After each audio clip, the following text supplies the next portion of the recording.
जय हिंद दोस्तों, स्वागत है आपका हमारे YouTube चैनल टेक्निकल टच में। आज फ्रेंड काफ़ी टाइम बाद एक और वीडियो आज मैं बनाने वाला हूँ। एक ये डीलिंक का हमारे पास स्विच आ रखा है, ये ईथरनेट स्विच है फ्रेंड्स। ये देखिए डीलिंक और 16 पोर्ट का स्विच है ये, जैसा कि आप देख रहे हैं 16 पोर्ट। और इस स्विच में जो प्रॉब्लम है फ्रेंड्स कि जो कस्टमर ने मुझे बताया है कि ये ऑन हो रहा है, बट 8 पोर्ट वर्क करती हैं, चाहे कोई भी यूज़ कर लो, इधर की यूज़ कर लो इधर की। जैसे ही हम 9वीं पोर्ट यूज़ करते हैं तो हमारा जो स्विच है वो हैंग हो जाता है। तो ज़्यादा जो केसेस हैं वो ये लग रहे हैं फ्रेंड्स कि इसमें ज़्यादा कोई दिक्कत तो नहीं होनी चाहिए, कि इसके जो फ़िल्टर हैं, फ़िल्टर कैपेसिटर वगैरह हैं, वो मेरे ख्याल से ख़राब हो चुके हैं कि जैसे ही इस पर लोड पड़ता है तो ये वर्क करना बंद कर देता है। तो चलिए देखते हैं हमारा आइडिया सही है कि नहीं। तो मैं इसको खोल लेता हूँ। सो फ्रेंड्स, ये मैंने खोल लिया फ्रेंड। तो जैसा कि मैं देख पा रहा हूँ यहाँ पे ये वाला फ़िल्टर जो पावर फ़िल्टर है, मेन फ़िल्टर है, ये आप देख रहे हैं यहाँ से थोड़ा सा उभरा हुआ है। तो एक ये और एक यहाँ पे हैं 2 फ़िल्टर छोटे, ये भी दोनों फूल चुके हैं। तो ये ही इसका मेन कारण है फ्रेंड्स कि ये देखिए हमें खोलते ही सिस्टम का जो फॉल्ट था वो मिल चुका है। तो नॉर्मली आप जब भी कोई काम कर रहे हैं, ये जो हमारा स्विच है, इस तरह का कोई भी स्विच अगर आपके पास आता है तो आप फर्स्ट ऑफ ऑल, अगर वो डेड है, अभी देखिए ये स्विच ऑन होता है, अगर वो डेड है तो आप फर्स्ट ये जो इसकी छोटी सी सप्लाई है, इसको मैंने खोला है अभी, मैं आपको दिखाता हूँ। ये जो सप्लाई है ये वाली, इसको आप चेक करेंगे, छोटी सी सप्लाई है, इजीली इसको आप रिपेयर भी कर सकते हैं। तो ये लीजिए, ये है फ्रेंड्स, ये इसकी पावर सप्लाई है। तो यहाँ पे ये जो फ़िल्टर है, ये मैं देख रहा हूँ कि इसका, ये देखिए ऊपर को फूल चुका है। तो ये इनकी जो वैल्यू होती है ये डाउन हो जाती है। तो अभी मैं इसको पहले चेंज कर देता हूँ।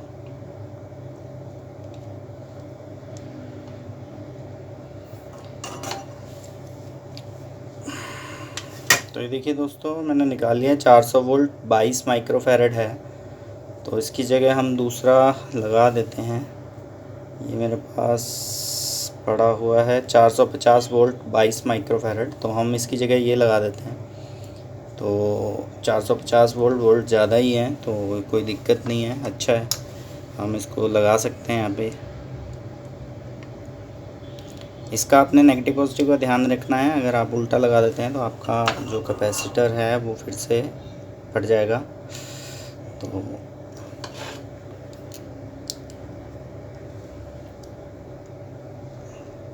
कई बार ऐसा होता है फ्रेंड्स कि आप खोलते हैं, आपको साथ में ही फॉल्ट दिख जाता है और आपको ज़्यादा मेहनत नहीं करनी पड़ती है। तो ये देखिए, ये फ़िल्टर मैंने इसका, ये पिंस बाहर आ गई हैं इसकी, तो मैं इसको अच्छे से शोल्डर कर देता हूँ।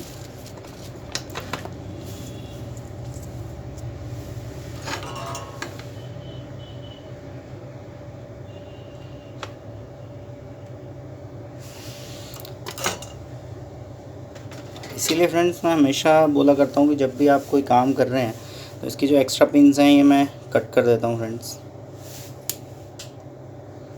जब भी आप कोई काम कर रहे हैं तो पहले आप उस प्रोडक्ट की विजुअल इंस्पेक्शन ज़रूर करिए, ताकि अगर कोई इस तरह का कोई फॉल्ट हो तो आपको ज़्यादा मेहनत नहीं करनी पड़ेगी, आपको वो सामने ही नज़र आ जाएगा। तो ये हमने इसका फ़िल्टर चेंज किया और इसके मैं स्क्रूज़ लगा देता हूँ सप्लाई के, बिकॉज़ सप्लाई हमारी काम कर ही रही थी, हमारा जो स्विच था वो ऑन हो रहा था। तो फ्रेंड्स ये देखिए, ये वायर इसकी ग्राउंड करी हुई है, इसको भी लगा देता हूँ।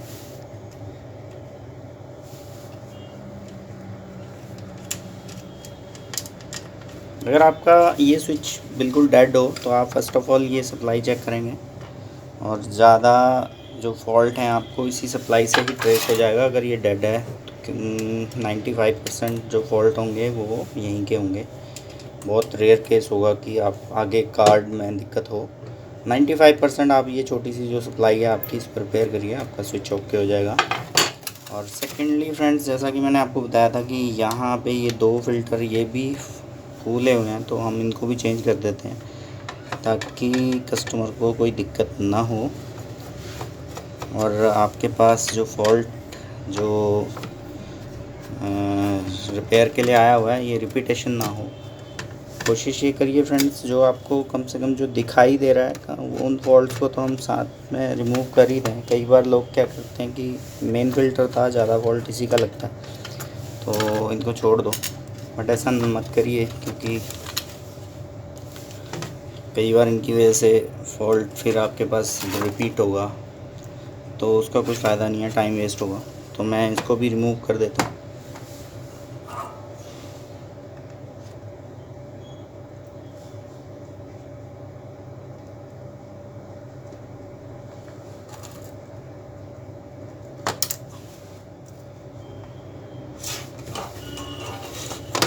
तो ये देखिए फ्रेंड्स, इसकी वैल्यू है 220 माइक्रोफैरड और 10 वोल्ट। सो मेरे पास 220 माइक्रोफैरड 10 वोल्ट नहीं है, मेरे पास 220 माइक्रोफैरड 25 वोल्ट है। तो कोई बात नहीं, वोल्ट ज़्यादा भी हैं तो चलेगा, कोई दिक्कत नहीं। तो उसको मैं कट करके इसकी पिनें लगा देता हूँ।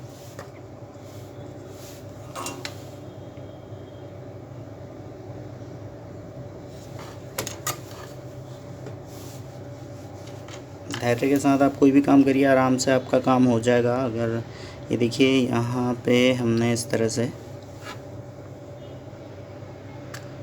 ये दोनों पिंस इसकी आ गई हैं बाहर, तो अच्छे से शोल्डर कर देना है इसको।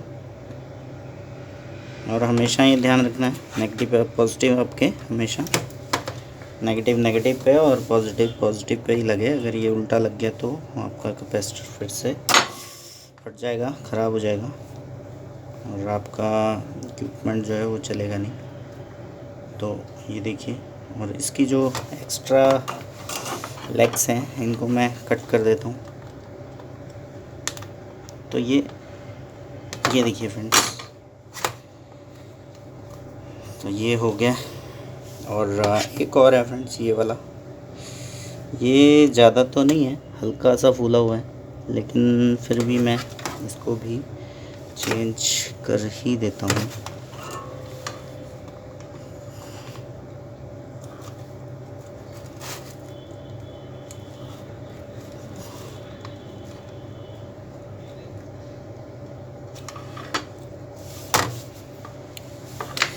सिंपली मैंने हल्का सा सोल्डर अप्लाई किया इस पे, ये देखिए, तो ये निकल जाएगा आसानी से। ये देखिए फ्रेंड्स, ये बाहर आ गया। तो अब इसकी जगह पे जैसा कि सेम वैल्यू है 220, वो तो यहाँ ये 220/35 है मेरे पास एक और, ये लगा देता हूँ। आपका जो वोल्ट है अगर आप ज़्यादा भी लगा रहे हैं तो कोई फ़र्क नहीं पड़ता है फ्रेंड्स। माइक्रोफैरड में थोड़ा ध्यान रखिए कि वो आपका बहुत ज़्यादा डिफ़र नहीं चलेगा। कोशिश तो आपकी होनी चाहिए कि सेम ही लगे, लेकिन अगर कई बार ऐसा होता है कि नहीं मिल रहा होता है तो थोड़ा बहुत तो फ़र्क कोई दिक्कत नहीं है। लेकिन अगर आप बहुत ज़्यादा डिफ़र वो करेंगे तो फिर वो काम नहीं करता, बल्कि फट जाएगा। तो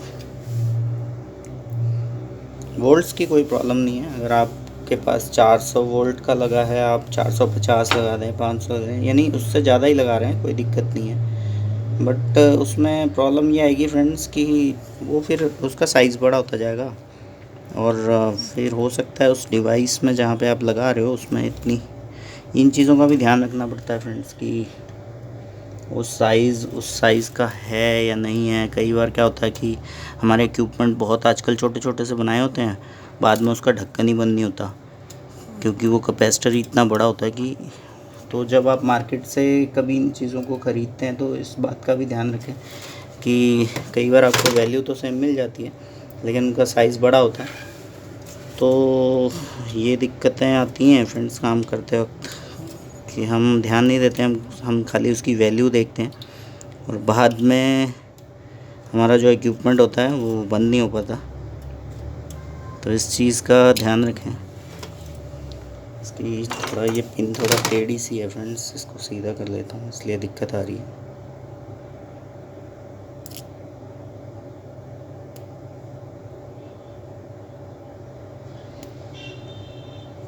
देखिए फ्रेंड्स, ये मैंने सीधा कर लिया इसको। सो प्लस माइनस का ही आपने यहाँ पे ध्यान रखना है, और प्लस माइनस उल्टे नहीं लगने चाहिए किसी भी हाल में। तो ये देखिए, ये मैंने लगा दिया है यहाँ पे, बिल्कुल सही लगा है। और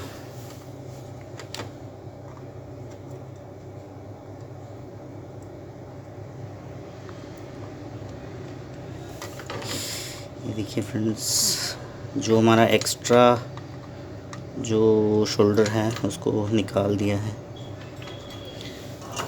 तो ये भी हमारा लग गया है, ये भी हमारा लग गया है। तो अब हम इसको फिर से इसकी सारे स्क्रूज लगा देंगे फ्रेंड्स। देखिए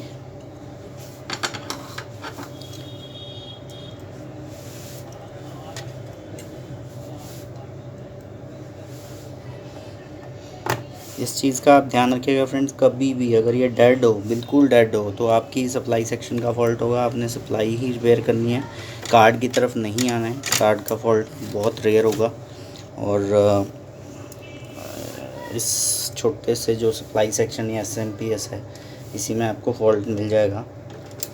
तो और दूसरा ये जो फॉल्ट था ये थोड़ा डिफरेंट सा था, डिफरेंट मतलब कि हैंग हो रहा था। ये एक तरह का हैंग अगर सोचे तो फ्रेंड इसलिए हो रहा था कि ये जो मेन फ़िल्टर है वो उतना काम नहीं कर पा रहा था क्योंकि वो फूल चुका था, और जब उस पर जैसे ही स्विच पे लोड पड़ता था तो हमारा स्विच जो है वो हैंग कर जाता था।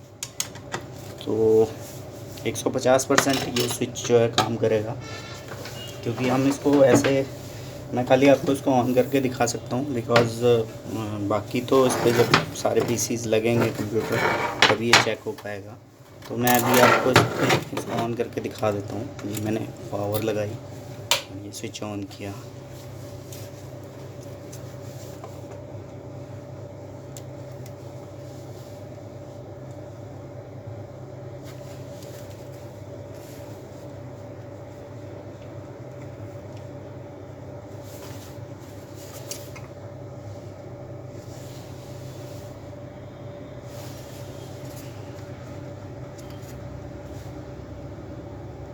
तो ये ऑन नहीं हुआ फ्रेंड्स। चलिए देखते हैं क्या दिक्कत हो गई है। फर्स्ट ऑफ ऑल हम यहाँ पे चेक कर लेते हैं फ्रेंड्स कि ये सप्लाई आउटपुट दे रही है कि नहीं।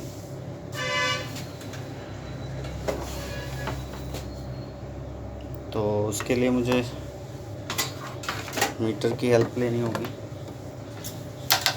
पहले मैं अपना इस केबल पे चेक कर लूँ मुझे 220 मिल रहे हैं कि नहीं मिल रहे हैं। कई बार केबल ना ख़राब हो गई हो। यहाँ पे मुझे हाई वोल्ट मिल रहे हैं। सो मैंने इसको लगाया फ्रेंड्स, ये देखिए।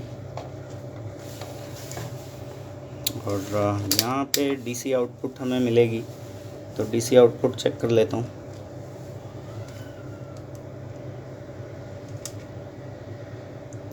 ये देखिए फ्रेंड्स, सप्लाई में DC आउटपुट नहीं आ रही है जैसा कि आप देख रहे हैं। हो सकता है कि जो हमने शोल्डरिंग करी वो सही से नहीं हुई। तो चलिए एक बार खोल के देख लेते हैं क्या दिक्कत है।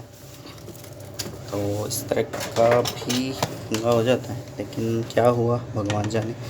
खोल लेते हैं।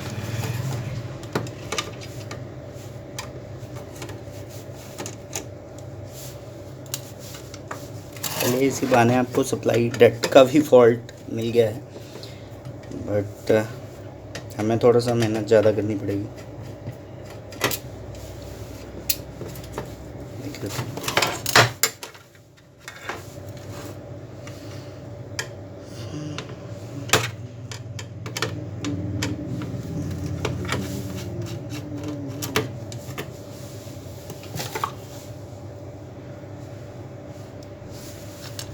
तो फर्स्ट ऑफ ऑल फ्रेंड्स, मैं इसका जो फ्यूज़ है ये वाला, इसको चेक कर लेता हूँ एक बार कि कहीं फ्यूज़ तो नहीं उड़ा हुआ, बट फ्यूज़ इस तरह से उड़ना नहीं चाहिए।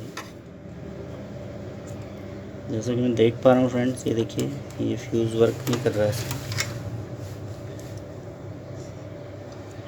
तो पता नहीं फ्रेंड्स ये फ्यूज़ क्यों उड़ा है, बट चलिए, अगर ये फ्यूज़ उड़ा है तो हम इसको दोबारा से जब चेक करेंगे तो हम इसको सीरीज़ में चेक करेंगे, डायरेक्ट चेक नहीं करेंगे। और जब हम श्योर हो जाएंगे तो फिर इसको हम सीरीज़ में लगाएंगे। तो मैंने यहाँ पे सिंपली एक वायर लगा दी है, जंप करा दी है फ्यूज़ के लिए। ये देखिए, ज़्यादा कुछ मैं नहीं कर रहा हूँ इसके साथ।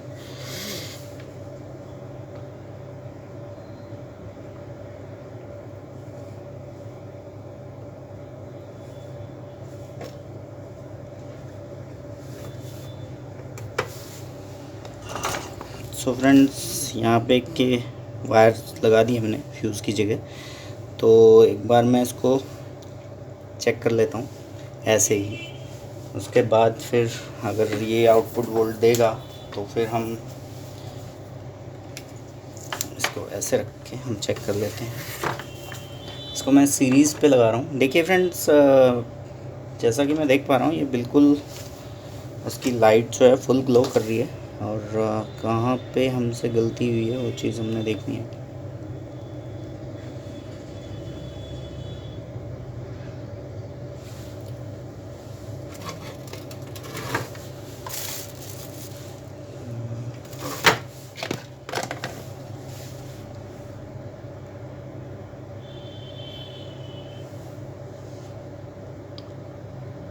चार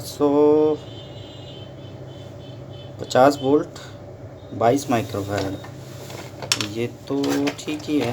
तो सेकंड,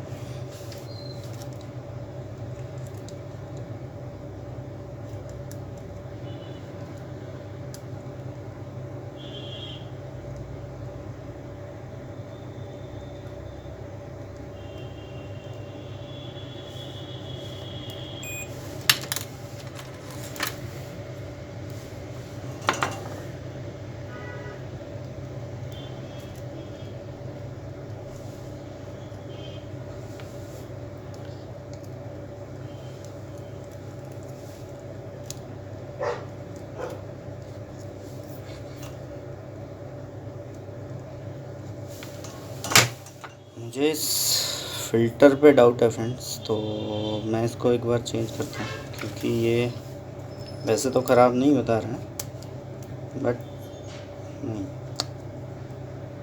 ये ख़राब ही है फ्रेंड्स। तो ये नया फ़िल्टर था और ये नया ही ख़राब है, ये देखिए। तो हम इसकी जगह दूसरा फ़िल्टर लगाते हैं।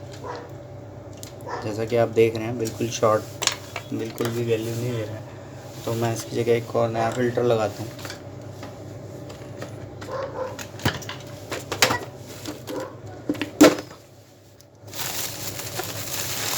काफ़ी सारे फ़िल्टर हमें रखने पड़ते हैं फ्रेंड्स ख़रीद के।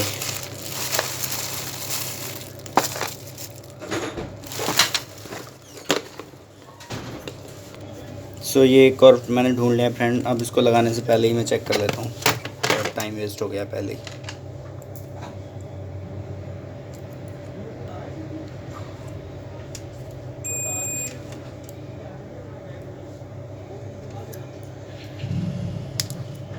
ये नए फ़िल्टर ही सही नहीं है।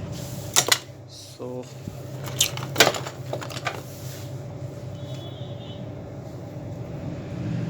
एक मेरे पास ये 450/68 है, इसको हम यहाँ पे लगा देते हैं।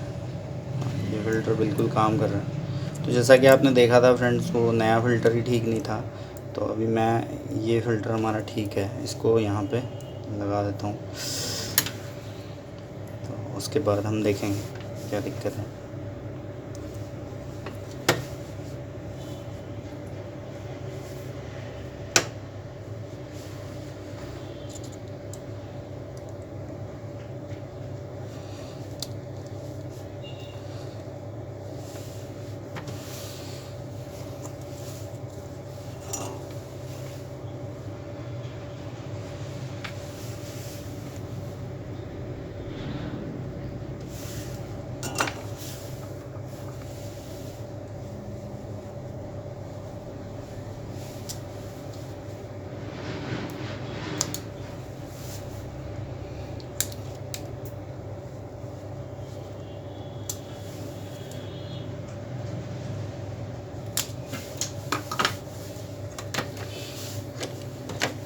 सो फ्रेंड, मैंने इसकी जो पिंस हैं एक्स्ट्रा वो काट दी हैं।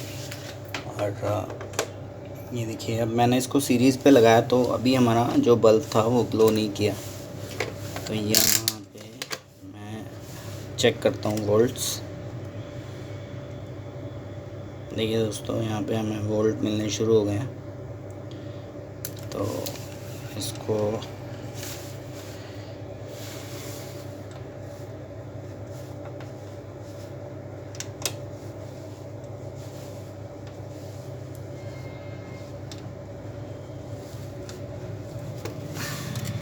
यहाँ पे जैसे ही मैंने लगाया तो आप देख रहे हैं इसका इंडिकेटर जल गया। तो बस इसके स्क्रू मैं कस दूंगा और इसको बंद कर दूंगा। वीडियो ऑलरेडी बहुत लंबी हो चुकी है फ्रेंड्स। और आपको वीडियो कैसी लगी कमेंट सेक्शन में ज़रूर लिखिएगा। तो वीडियो सिर्फ तो हमारे फ़िल्टर ख़राब थे, नए फ़िल्टर, जिस वजह से थोड़ा लंबी हो गई है। बट दोस्तों, इस तरह की प्रॉब्लम हमें आ जाती है कई बार, तो आप वीडियो को पूरा देखिएगा। तो thank you very much friends.